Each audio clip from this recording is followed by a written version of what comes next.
For 2 or 3 minutes he stood looking round him, while Mary watched him, and then he began to walk about softly, even more lightly than Mary had walked the first time she had found herself inside the four walls.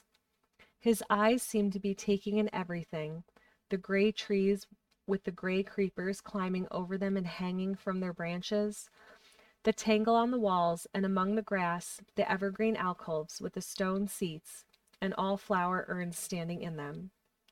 "I never thought I'd see this place," he said at last in a whisper. "Did you know about it?" asked Mary. She had spoken aloud, and he made a sign to her. "We must talk low," he said, "or someone will hear us and wonder what's to do in here." "Oh, I forgot," said Mary, feeling frightened, and putting her hand quickly against her mouth.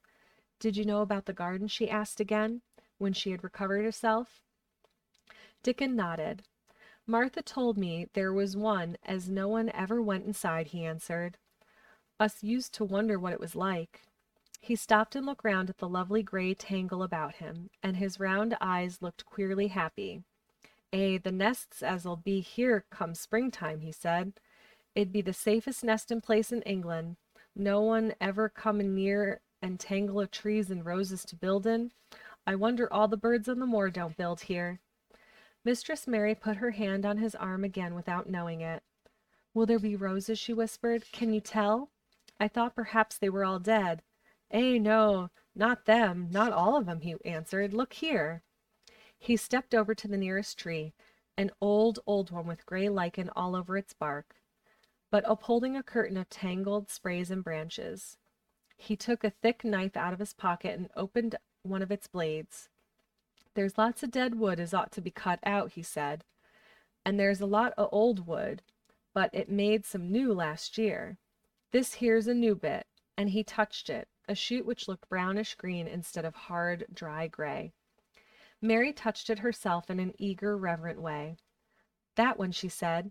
"Is that one quite alive? Quite?" Dickon curved his wide, smiling mouth.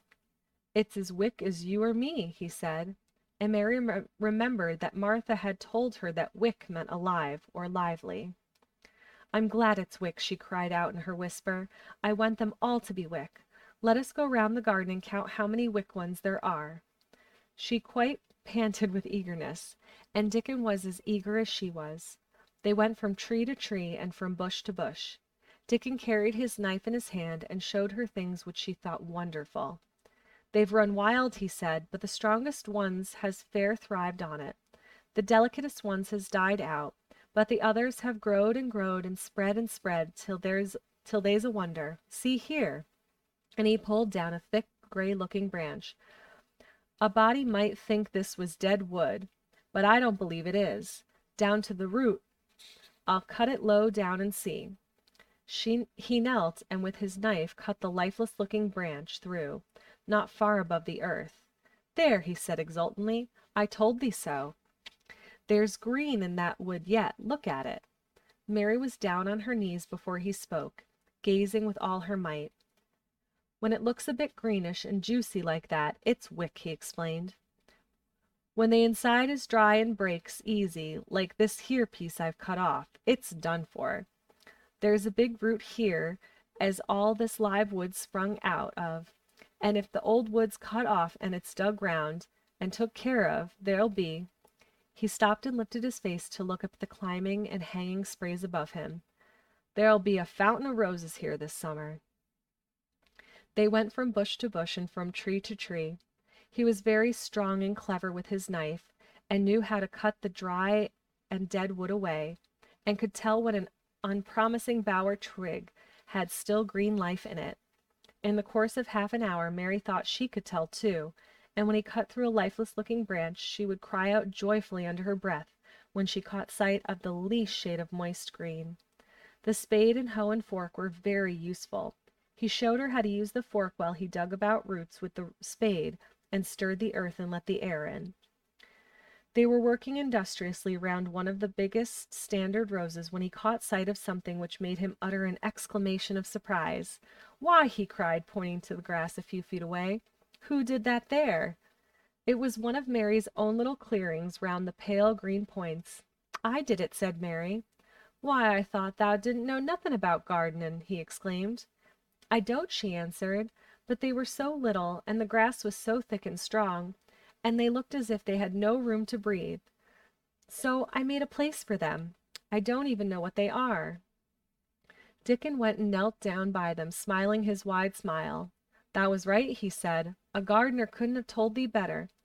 They'll grow now like Jack's beanstalk. They're crocuses and snowdrops, and these here is narcissus, turning to another patch, and here's daffydowndillies. They will be a sight.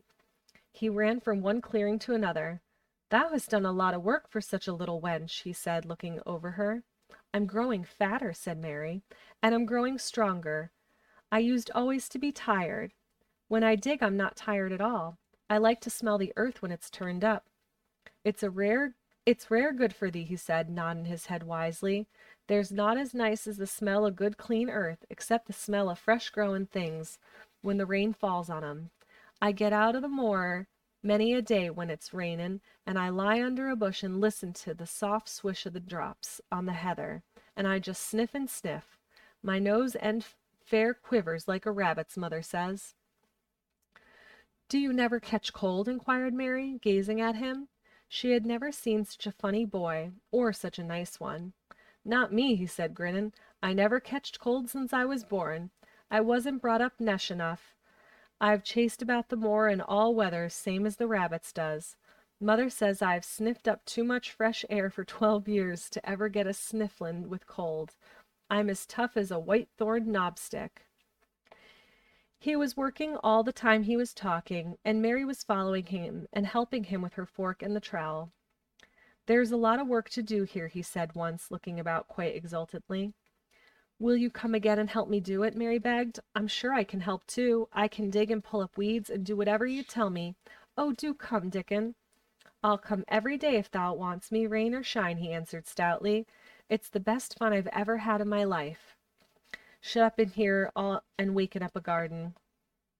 If you will come, said Mary, if you will help me to make it alive, I don't know what I'll do, she ended helplessly. What could you do for a boy like that? I'll tell thee what thou'll do, said Dickon, with his happy grin. Thou'll get fat, and thou'll get as hungry as a young fox, and thou'll learn to talk to the robin some as I do. We'll have a lot of fun. He began to walk about, looking up at the trees and at the walls and bushes with a thoughtful expression. I wouldn't want to make it look like a gardener's garden, all clipped and spick and span, would you? He said. It's nicer like this, with things running wild and swinging and catching hold of each other. Don't let us make it tidy, said Mary anxiously. It wouldn't seem like a secret garden if it was tidy. Dickon stood rubbing his rusty red head with a rather puzzled look. It's a secret garden, sure enough, he said, but seems like someone besides the robin must have been in it since it was shut up 10 years ago. But the door was locked and the key was buried, said Mary. No one could get in. That's true, he answered. It's a queer place. Seems to me as if there'd be a bit of prunin' done here and there, later than 10 years ago. But how could it have been done? Asked Mary. He was examining a branch of a standard rose and shook his head. Aye, how could it? He murmured. With the door locked and the key buried. Mistress Mary always felt that, however many years she had lived, she should never forget that first morning when her garden began to grow. Of course, it did seem to begin to grow for her that morning. When Dickon began to clear places to plant seeds, she remembered what Basil had sung to her when he had wanted to tease her. Are there any flowers that look like bells? She inquired. Lilies of the valley does, he answered, digging away with a trowel. And there's Canterbury bells and campanulas. Let's plant some, said Mary. There's lilies of the valley here already. I saw 'em. They'll have growed too close and we'll have to separate 'em, but there's plenty. The other ones takes 2 years to bloom from seed, but I can bring you some bits of plants from our cottage garden. Why does thou want them? Then Mary told him about Basil and his brothers, and the sisters in India, and how she had hated them, and of their calling her Mistress Mary quite contrary. They used to dance and sing at me. They sang, Mistress Mary quite contrary, how does your garden grow? With silver bells and cockle shells and marigolds all in a row. I just remembered it, and it made me wonder if there were really flowers like silver bells." She frowned a little and gave her trowel a rather spiteful dig into the earth. "I wasn't as contrary as they were." But Dickon laughed. "Eh," he said as he crumbled the rich black soil. She saw he was sniffing up the scent of it. "There doesn't seem to be no need for no one to be the contrary, when there's flowers and such like, and such lots of friendly wild things running about making homes for themselves, or building nests and singing and whistling, does there?" Mary, kneeling by him, holding the seeds, looked at him and stopped frowning. "Dickon," she said, "you're as nice as Martha said you were. I like you, and you make the fifth person. I never thought I should like 5 people."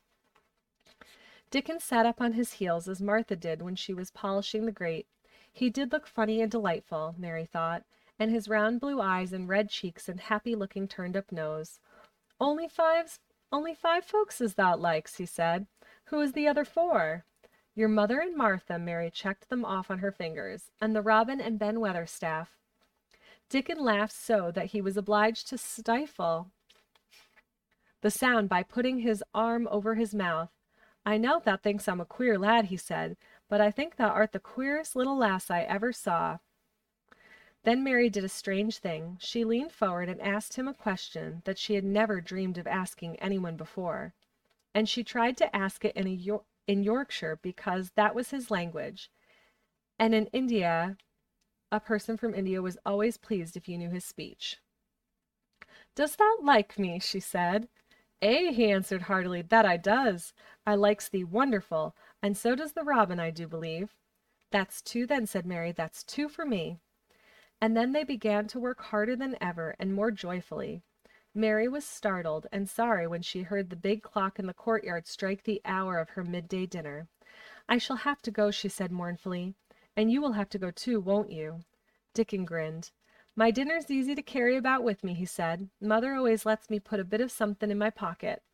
He picked up his coat from the grass and brought out a pocket of lumpy little bundle tied in a quite clean, coarse blue and white handkerchief. It held 2 thick pieces of bread and a slice of something laid between them. "It's oftenest not but bread," he said, "but I've got a fine slice of fat bacon with it today." Mary thought it looked a queer dinner, but he seemed ready to enjoy it. "Run on and get thy victuals," he said. "I'll be done with mine first. I'll get some more work done before I start back home." He sat down with his back against a tree. "I'll call the robin up," he said, "and give him the rind o' bacon to peck at. They likes a bit of fat wonderful." Mary could scarcely bear to leave him. Suddenly it seemed as if he might be a sort of wood fairy who might be gone when she came into the garden again. He seemed too good to be true. She went slowly halfway to the door into the wall, and then she stopped and went back. "Whatever happens, you wouldn't tell," she said. His poppy-colored cheeks were distended with his first big bite of bread and bacon, but he managed to smile encouragingly. "If that was a missel thrush and showed me where thy nest was, does thou think I'd tell anyone?" "Not me," he said. "Thou'rt as safe as a missel thrush." And she was quite sure she was.